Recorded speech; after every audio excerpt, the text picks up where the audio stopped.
صحیح بخاری کی کتاب کے بارے میں مشہور ہے کہ یہ صرف احادیث کی کتاب ہے، لیکن در حقیقت ائمہ مجتہدین کے فیصلے اور آراء سے یہ کتاب بھری پڑی ہے۔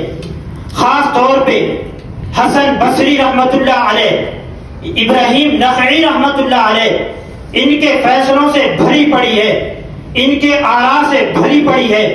اہل سنت والجماعت کا عقیدہ ہے کہ مردار حرام ہے، اس کا گوشت بھی حرام ہے، اس کی ہڈیاں بھی حرام ہے، لیکن ایک ہڈی ہاتھی دانت جو اتنی قیمتی اور ملائم کہ کسی زمانے کے اندر افریقہ کے مغربی ساحل پر اس کی منڈیاں سجتی تھیں، اس ہڈی کے متعلق امام بخاری رحمۃ اللہ علیہ سے سوال ہوتا ہے، حضرت ہم نے ساری دنیا کو دیکھا، بڑے بڑے بادشاہ، بڑے بڑے دانشور، بڑے بڑے لوگ اس ہڈی سے فائدہ اٹھاتے ہیں، اشیاء بناتے ہیں، کیا ہم کچھ بنا سکتے ہیں؟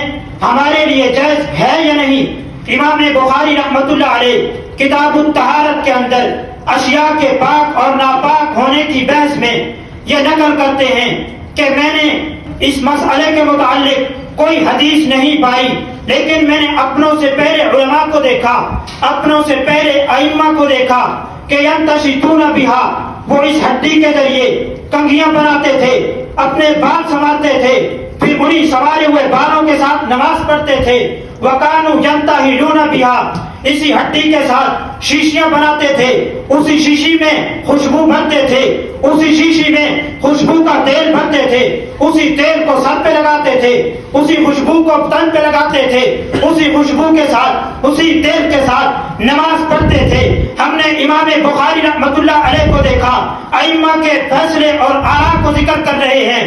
جو لوگ یہ کہتے ہیں کہ دین قرآن و سنت سے لینا چاہیے، یہ امام کہاں سے آگے؟ ان کے لیے دو ٹوک جواب کہ جہاں سے امام صحیح بخاری میں آگے وہیں سے ہمارے پاس بھی آگے۔ ماشاءاللہ، بات سمجھے؟